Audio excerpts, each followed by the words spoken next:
Madam, law of attraction లో different types of techniques ఉంటాయి కదా. ది మోస్ట్ డిఫికల్ట్ టెక్నిక్ అంటే ఏదంటారు? కరెక్టే. లా ఆఫ్ అట్రాక్షన్ చాలా టెక్నిక్స్, అన్ని టెక్నిక్స్ యాక్చువల్ గాను.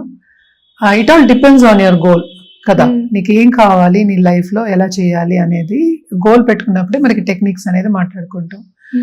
సో జనరల్ గా టెక్నిక్ అనేది మనం 21 days చెప్తాము, 40 days చాలా వీడియోస్ చేస్తున్నాము. బట్ అన్నిటికన్నా మోస్ట్ డిఫికల్ట్ టెక్నిక్ అనేది విజువలైజేషన్. అంటే విజువలైజేషన్ అంటే ఏంటి అనేది ఫస్ట్ తెలియాలి. విజువలైజేషన్ అంటే సింపుల్ గా సనాతన ధర్మం మనం చెప్పాలన్నా కూడాను, ఇప్పుడు మనకి డబ్బు కావాలి అంటే మనం రూపం ఒకటి పెట్టాలి. ఎందుకంటే మనకి రూపాలతోనే మనకి తెలుస్తుంది, అంటే ప్రతిబింబిస్తుంది, మనం ఈజీగా కనెక్ట్ అవ్వగలం. సో మెయిన్ మోస్ట్ ఇంపార్టెంట్ ఏంటంటే ఈజీ కనెక్షన్ కోసం మనం చెప్తాం. ఇప్పుడు సపోజ్ మనం ఎప్పుడు గణపతికి ఏం చెప్తాము, ఏదైనా అడ్డంగాలు వస్తే గణపతిని వెళ్ళి ప్రార్థించండి. అలాగే విఘ్నేశ్వరు, విఘ్నాలు రాకుండా ఒక పూజ చేయాలన్నా, ఒక పని చేయాలన్నా విఘ్నాలు రాకుండా విఘ్నేశ్వరుడు చెప్తాం కదా. అలాగే డబ్బు ఆకర్షించాలన్నా, డబ్బుని మనం పొందాలన్నా, మన డబ్బు మన దగ్గరికి రావాలన్నా, అంటే ఈజీగా మనకి రావాలన్నా మనమేమో లక్ష్మీదేవిని చెప్తాం. అవన్నీ రూపాలు, కరెక్ట్. సో ఆ రూపాలని చేసుకుని, అది ఆలోచించుకుని మనమేమో మనం ఒక మంత్రం కానీ, లేకపోతే ఒక జపం కానీ, లేకపోతే సంకల్పంతో పాటు ఒక పూజ కానీ చేయడం అనేది జరుగుతుంది. సో ఏదైనా సరే మనం ఎప్పటికైనా సరే లా ఆఫ్ అట్రాక్షన్ అని కాదు, మన రిలీజన్ లో కానీ, ఏ రిలీజన్ లో కానీ, సనాతన ధర్మంలో కానీ మనం చెప్పేది ఏంటంటే దృఢ సంకల్పం. అంటే మన సంకల్పం అనేది బలంగా ఉండాలి. సో తప్పక ఏంటంటే టెక్నిక్స్ లో డిఫరెన్సెస్ ఉంటాయి, అందరికీ ఒకే టెక్నిక్ అనేది పనిచేయదు. సో విజువలైజేషన్ అనేది నేను చాలా ఇంటర్వ్యూస్ లో కూడా చెప్పాను. సినిమా యాక్టర్స్ వాడేది అదే. అంటే ఏంటి, నేను ఎలా యాక్ట్ చేస్తున్నాను అనేది మిర్రర్ లో చూసి, వాళ్ళ కెమెరా ముందు చూసుకోలేరు కనుక మిర్రర్ లో చూసి చేస్తున్నారు, అంటే విజువలైజ్ చేస్తున్నారు. అంటే ప్రత్యక్షంగా ఎప్పుడు మనం చూస్తామో అప్పుడే మనం నమ్ముతాం, కరెక్ట్. సో అందుకోసం విజువలైజేషన్ అనేది వెరీ డిఫికల్ట్ టు విజువలైజ్. అంటే ఏంటి, ఇక్కడ మనం ఒకటి అనుకుంటున్నాం, ఒక గోల్ అనుకుంటున్నాం, సరే సింపుల్ గోల్, మనకి డబ్బు కావాలి అనుకున్నాము, లేకపోతే ఒక బంధం, ఎవరో విడిచి వెళ్ళిపోయారు, నా దగ్గర ఉన్న, అంటే నాకు ఎప్పటి నుంచో సన్నిహితంగా ఉన్న అతను, లేకపోతే అమ్మాయో అబ్బాయో వెళ్ళిపోయారు, వాళ్ళు తిరిగి రావాలి అనేది ఒక డిఫికల్ట్ అయిన ఒక ఇది. సో దాన్ని విజువలైజ్ చేసుకోవాలి. అంటే ఏంటి, నీ మైండ్ నిన్ను వెళ్ళనివ్వదు దాటి. అంటే ఏంటి, ఇప్పుడు ఈ సిచ్యువేషన్ ఇలా ఉంది కదా, ఇదే కదా రియాలిటీ, దీన్ని దాటి నేను ఎలా అలా ఊగించుకుంటాను అనేది ఫస్ట్ నీకు నెగేషన్ వస్తుంది, అంతే కదా, తప్పక వస్తుంది. సరే పోనీ ఇది ఒక చోట పెడదామంటే ఇంకోటి అనుకుందామంటే, డబ్బు అంటే ఈజీగా అందరికి అర్థం అవుతుంది కనుక, నాకు ఈ నెల 1,00,000 రూపాయలు వచ్చింది, వచ్చే నెల నాకు 3 లక్షలు వచ్చింది. అంటే ముందే మనం ఇమాజిన్ చేస్తే గానీ అది రాదు. అంటే ఏంటి, మనం ముందే మనం విజువలైజ్ చేస్తే గానీ మనకి అది నెక్స్ట్ మంత్ రాదనమాట. రావడం అనేది పక్కన పెడదాం, ఆపర్చునిటీస్ కూడా రావు. అంటే ఏంటి, మన నమ్మకమే మన బలం. మన నమ్మకం పట్టే విజువలైజేషన్ కూడా వస్తుంది. అందుకని ఎప్పుడు చెప్పినా ఏంటి, మెడిటేషన్ ఫస్ట్ డే చేసినప్పుడు ఏవేవో థాట్స్ వస్తూనే ఉంటాయి, అలా కూర్చుని ఉంటారు, కరెక్ట్. సెకండ్ డే చేస్తారు కొంతమంది, థర్డ్ డే చేస్తారు కొంతమంది, 4వ రోజు మానేస్తారు, ఎందుకంటే చేయలేరు. సో ఇప్పుడు అర్థమవుతుందిగా విజువలైజేషన్ అనేది అంత డిఫికల్ట్ అన్నమాట. అంటే మైండ్ ని కామ్ గా పెట్టుకున్నప్పుడే మనకి ఏంటంటే ఒకటి విజువలైజేషన్ చేయగలం. అండ్ ఆల్సో మనకి ఏంటంటే సనాతన ధర్మంలో అయితే ఇన్ని దేవతలు ఉన్నారు, ఇన్ని దేవుళ్ళు ఉన్నారు, అలా ఊగించుకోండి, అలా ఆలోచించుకోండి, అలా సంకల్పం పెట్టుకోండి అని చెప్పారు. మనకి లా ఆఫ్ అట్రాక్షన్ అలా ఏం చెప్పలేదు, కరెక్ట్.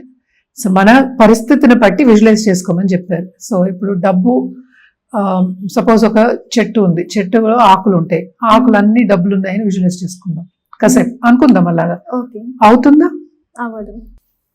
ఫస్ట్ డే చేయగలవా? చేయలేము. సో ఇది స్లోగా చేయాలన్నమాట. సో ఎప్పటికైనా ఆ డబ్బు ఉంది, ఆ డబ్బుని నేను కోసుకుంటున్నాను అన్నప్పుడు మనకి ఏంటంటే అది డబ్బు మనకి ఈజీగా వస్తుంది అని చెప్పడానికి కదా. సో ఇవంతా ఏంటంటే విజువలైజేషన్ టెక్నిక్ అనేది ఇట్స్ నాట్ ఈజీ. సో అందుకనే విజువలైజేషన్ టెక్నిక్ కి మనకి కోచెస్ ఉంటారు ఎలా చేయాలి అని చెప్పడానికి. అస్సలు ఈజీ కానీ ఒక ఇదన్నమాట టెక్నిక్ అది. అదొకటి కాకుండా మనం మాట్లాడింది ఒకే ఒక సింగిల్ సిచ్యువేషన్. అదొకటి కాకుండా మన మైండ్ ఏంటంటే మనం బ్రెయిన్ వాష్ చేసుకోవాలి. బ్రెయిన్ వాష్ ఎలా చేయాలి అంటే రిపిటేషన్.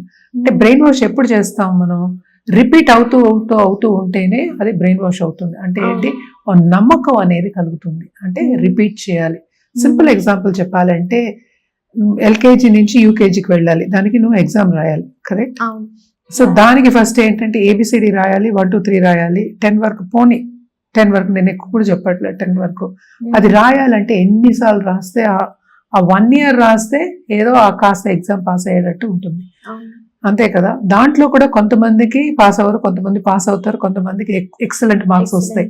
సో ఇవన్నీ ఏంటి, మనం ఎంత నేర్చుకున్నామో, మనం ఎంత నమ్ముతున్నామో, మనం ఎంత చేయగలము, అది పేపర్ మీద పెడితే గానీ మనకి రిజల్ట్ రాదు. అలాగే ఏంటంటే విజువలైజేషన్ చేసినప్పుడు యూనివర్స్ ఆల్సో మనని టెస్ట్ చేస్తుంది. సో టెస్ట్ చేసినప్పుడు ఏమవుతుందంటే మనకి నమ్మకం అనేది కోల్పోతాం. కొన్నిసార్లు నమ్మకం కోల్పోతే మనం చేయలేం. ఏ టెక్నిక్ అయినా అంతే. ఇది మరీ డిఫికల్ట్, ఎందుకంటే మన దివ్య దృష్టితో, అంటే మన దృష్టితోటి ఆ సీన్ ని మనం చూడాలి. ఇప్పుడు ఇలా మాట్లాడడం ఈజీయే, కళ్ళు మూసుకుంటే ఆ దృష్టి కనిపించాలి, ఆ సీన్ కనిపించాలి. ఆ స్టేజ్కి రావాలి అంటే కంటిన్యూస్ గా చేస్తూనే ఉండాలి. అంటే ఏంటి, పట్టు విడని విక్రమార్కుడు అని అందుకనే చెప్తాం, పట్టు విడవకూడదు. పట్టు విడవకుండా చేస్తేనే అది కొంతవరకు మనం సక్సెస్ అవుతుంది. అంటే ఏంటి, ఒకరోజు చేసి 2వ రోజు చేయకుండా, 3వ రోజు చేసి 4వ రోజు చేయకుండా ఇలా చేసావు అంటే అది టెక్నికే కాదు. అది ఎందుకు చెప్తున్నాను అంటే, ఏదైనా సరే లా ఆఫ్ అట్రాక్షన్ మనం చెప్పేది, ఏదైనా సరే హ్యాబిట్ అవ్వాలి. హ్యాబిట్ అంటే ఏంటి అసలు, ఇక్కడ conscious mind, sub conscious mind. So conscious mind ఏంటంటే థింక్ చేస్తూ ఉంటుంది, సబ్ కాన్షియస్ మైండ్ లో వేసినప్పుడు మనకి తెలియకుండా మనమే చేస్తాం, ఎవరు చెప్పక్కర్లా, ఎక్కడో ఉంటాం, మనం చేసేస్తాం, అది ఏమీ చెప్పక్కర్లా. సో ఇప్పుడు క్లాస్కి వెళ్తాము, మనం కరెక్ట్ గా టైంకి ఆకలిస్తుంది తెలుసు, అది బాడీకి. సో అది టైం, అది అంతే, బాడీ టైం అని ఉంటుంది, బాడీ క్లాక్ ఉంటుంది, అలాగే మెంటల్ క్లాక్ ఉంటుంది. సో వీటన్నిటికీ ఏంటంటే ఫ్రీక్వెన్సీ మాట్లాడుకోవాలి. అంటే ఏంటి, అందరికీ తెలుసు మనమేమో ఎనర్జీ బాడీ, సో మనకంతా ఎనర్జీ ఉంది. సో ఆ ఫ్రీక్వెన్సీ, మన ఎనర్జీయే మనం ఏంటంటే we are sending it out as, బయటికి పంపిస్తున్నాము. అంటే ఏంటి, యూనివర్స్ కి పంపిస్తున్నాము, అదే ఫ్రీక్వెన్సీ మనకు వస్తుంది అనమాట. సో మనం ఏ ఫ్రీక్వెన్సీ పంపిస్తే ఆ ఫ్రీక్వెన్సీ ప్రతిబింబిస్తుంది, అంటే రిఫ్లెక్ట్ అవుతుంది. ఒక మిర్రర్ అనుకుందాం, మనం చూసుకున్నట్టు ఫ్రీక్వెన్సీ. అలాగే సో మనం చూసుకున్నట్టు ఫిజికల్ గా చెప్పట్లేదు, ఫ్రీక్వెన్సీ చెప్తున్నాం. మనం మన ఎనర్జీని చూడలేము, మనకి తెలియదు. కానీ ఫ్రీక్వెన్సీ అంటే ఏంటి, first of all it is only your thoughts, అంతే కదా? నువ్వేం ఆలోచిస్తున్నావు అదే నువ్వు పంపిస్తున్నావు. ఇది కూడా ఎగ్జాంపుల్ చెప్పాలి అంటే, మనం చాలా మంది ఏంటంటే పిల్లల్ని, కుక్కల్ని అందరినీ పెంచుకుంటారు. పోనీ తల్లి కొడుకో తల్లి కూతుర్లో చిన్న బేబీ ఉంది అనుకుందాము, బేబీ బాధపడుతోందని తల్లికి ఎలా తెలుసు? మాట్లాడలేరు కదా, ఎలా తెలుసు? It is only the feeling. ఆ ఫీలింగే మన ఫ్రీక్వెన్సీ. సో ఆ ఫీలింగ్ నే మనం బయటికి పంపిస్తున్నాం, బయటికి పంపిస్తే అదే మనకి ప్రతిబింబిస్తుంది, అంటే రిఫ్లెక్ట్ బ్యాక్. సో ఇవన్నీ చేయాలి అంటే visualization technique is very very important. But అక్కడ ప్రాబ్లం ఏంటంటే, మనం విజువలైజ్ చేసి ఒక స్టేజ్ కి రావాలి అంటే కనుక చాలా టైం పడుతుంది. చాలా మంది ముందే అడిగేస్తారు మాకు ఎంత టైం పడుతుంది అని. మీకు ఎంత టైం పడుతుంది, నీకే కంగారు ఉంటే, సో నీకు నమ్మకం లేదు, అంతే కదా? నువ్వు కంగారు పడకుండా ఎప్పుడు చేసావంటే, అదే ముందు నుంచి నేను చెప్పేది ఏంటి, you have to keep your mind calm గా ఉన్నప్పుడే నీకు ఏం కావాలి అనేది క్లారిటీ వస్తుంది. నీకు క్లారిటీ వచ్చినప్పుడే నువ్వు విజువలైజేషన్ చేసుకోగలవు. అది కరెక్ట్ గా నీకు అది కావాలి అని తెలిసినప్పుడే విజువలైజ్ చేసుకోగలవు, కరెక్ట్? సో ఇన్ని ఉన్నాయి దానికి లంకిలు, అంటే చాలా ఉన్నాయి అన్నమాట, చైన్స్. ఫస్ట్ ఎఫర్ట్, క్లారిటీ అన్ని ఉండాలి. ఫస్ట్ క్లారిటీ ఉండాలి, తర్వాత ఎఫర్ట్ రావాలి, తర్వాతే టెక్నిక్. ఎఫర్ట్ టెక్నిక్ రెండు ఒకటే. ఆ టెక్నిక్ వచ్చినప్పుడు దాన్ని ఎలా చేయాలి అనేది వెరీ ఇంపార్టెంట్. సో దానికి ఏంటంటే నేను చెప్పినట్టు విజువలైజేషన్ కోచెస్ ఉంటారు. కొంతమందికి ఏంటంటే అది నమ్మసక్యం అవ్వదు, ఇలాగే ఉందా, నేను నమ్మలేను అంటారు. సో నమ్మసక్యం అవ్వడానికి డిఫరెంట్ టెక్నిక్స్ చెప్తాం మనం. దాంట్లో ఒక టెక్నిక్ ఏంటంటే ఫస్ట్ డ్రా చేసుకోవడం. చాలా మంది మూవీస్ లో కూడా ఏం చేస్తారు, ఇక్కడ నుంచోవాలి, ఈ కలర్ డ్రెస్లు వేసుకున్నారు, ఇక్కడ ఇంకోళ్ళు నుంచున్నారు, అంటే పాత్రలు ఇలా నుంచుంటారు. సో అని డ్రా చేస్తారు అన్నమాట, డ్రా చేసి చేయడం. అలాగే మనం ఏంటంటే ఇంకోటి కూడా జర్నలింగ్ కూడా చేసుకోవచ్చు. అన్ని టెక్నిక్స్ ఇవి. కానీ నువ్వు నమ్మినప్పుడే నీకు విజువలైజేషన్, ఆ ప్రతిబింబం అనేది, ఆ రిఫ్లెక్షన్ అనేది కనిపిస్తుంది. అది కనిపించినప్పుడే నువ్వు అనుకున్నది జరుగుతుంది. సో అంత ఉందన్నమాట విజువలైజేషన్ టెక్నిక్ లో. దీంట్లో చాలా ఎలా చేయాలి అనేది నేను ఇందాక చెప్పింది ఒక సింపుల్ ఎగ్జాంపుల్. సో చాలా ఉంటాయి అన్నమాట. ఇది తప్పక ఎందుకు ఇవన్నీ చేస్తున్నాము, ఎందుకు లా ఆఫ్ అట్రాక్షన్ చేయాలి అంటే ఏంటి, అన్ని మతాలు మనకు అదే చెప్పింది. ఇప్పుడు సనాతన ధర్మంలో చెప్పింది కూడా ఏంటి, పొద్దున్న లేవండి, ఇలా చేసుకోండి, మళ్ళీ రాత్రి దైవ చింతనలో ఉండాలి, మళ్ళీ రాత్రి మళ్ళీ దైవ చింతనలో ఉండాలి, పడుకునేప్పుడు దేవుని తలుచుకోండి, లేవగానే మళ్ళీ దేవుని తలుచుకోండి. ఎవరిష్టమైన దేవుని తలుచుకోండి, నేను జనరల్ గా చెప్తున్నాను. అంటే దైవ చింతన ఉన్నప్పుడు ఏంటంటే పాజిటివిటీ అనేది పెరుగుతుంది అన్న ఒక ఉద్దేశం మీద వాళ్ళు చెప్పారు. చాదస్తం కాదు. శుచి శుభ్రం ఉండాలన్నారు, అందరికి నమస్కారాలు పెట్టమన్నారు, షేక్ హ్యాండ్ ఇవ్వమన్నారు, కరెక్ట్, కాళ్ళు కడుక్కోమన్నారు, తిండి దగ్గర కూడా శుభ్రంగా పెట్టుకోవాలి. అప్పుడు ఏంటి, మనకి గ్యాస్ స్టవ్లు లేవు, మనకి మిక్సీలు లేవు, అన్ని పేడ అవన్నీ దాంతో అలికేవారు. సో అప్పుడు వాళ్ళు చెప్పిందే మనం ఇప్పుడు చెప్తున్నాం. మనం ఇప్పుడు శుచి శుభ్రంగానే ఉండాలి కాదంటలే, కానీ వాళ్ళ పరిస్థితి వేరు, మన పరిస్థితి వేరు ఇక్కడ. సో శుభ్రం అని చెప్పారు వాళ్ళు, మనకి పరిస్థితిని బట్టి మనం మలుచుకుంటూ వెళ్ళిపోతూ ఉంటాము. సో ఇవన్నీ ఏంటంటే సనాతన ధర్మం అయినా సరే, ఏ రిలీజన్, ఇప్పుడు హిందూ మతం అయినా సరే, ఏ మతం అయినా సరే, లా ఆఫ్ అట్రాక్షన్ కి పొంతన అనేది ఉంది. అంటే నేను ఇందాక చెప్పినట్టు యాంకరింగ్ టెక్నిక్ అది. అంటే ఏంటి, లక్ష్మీదేవిని ఊగించుకుంటూ నాకు డబ్బు కావాలన్నా విజువలైజేషన్ టెక్నికేగా.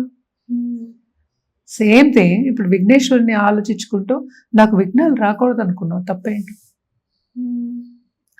రాకూడదు అంతే. అదే యాంకరింగ్ టెక్నిక్ అంటారు అనమాట. మనకి విజువలైజేషన్ లో యాంకరింగ్ టెక్నిక్ అనేది ఉండదు. అంటే ఎవరు చెప్పలేదు ఇలా ఉండాలి అని, నీకు కావాల్సింది నువ్వు ఊగించుకుంటున్నావు. సో ఇట్స్ కొంచెం డిఫికల్ట్ అయిన ఒక టెక్నిక్ అనమాట. హిట్ టీవీ యాప్, ఇందులో short news, live news, entertainment shows, movies, digital magazines తో పాటు మీ జిల్లా వార్తలను కూడా ఫ్రీగా చూడొచ్చు. ఇంకెందుకు ఆలస్యం, వెంటనే హిట్ టీవీ యాప్ ని డౌన్లోడ్ చేసుకుని ఫ్రీగా ఎంటర్టైన్మెంట్ పొందండి. Hit TV app, hit TV app, please download hit TV app. Hit TV app ని ఫ్రీగా డౌన్లోడ్ చేసుకుని ఎంజాయ్ చేయండి. మీకు నచ్చిన ఎంటర్టైన్మెంట్ కోసం హిట్ టీవీ యాప్ ని ఫ్రీగా డౌన్లోడ్ చేసుకుని ఎంజాయ్ చేయండి. హిట్ టీవీ యాప్ ని డౌన్లోడ్ చేసుకుని ఆస్వాదించండి, ఆశీర్వదించండి. ఇంతమంది సెలబ్రిటీలు హిట్ టీవీ యాప్ ని డౌన్లోడ్ చేసుకోండి అని చెప్తున్నారంటే ఎంత మంచి యాప్ ఆలోచించండి. అమెరికా అమెరికా అమెరికా అమెరికాలో చదవాలనుకునే వాళ్ళకి విశ్వసనీయమైన పేరు మన శౌర్య కన్సల్టెన్సీ. UK లో 1 year masters, UK లో 1 year masters, 2 years work permit up to 5 years visa. Contact Saurya Consultancy. Contact 89851 89851.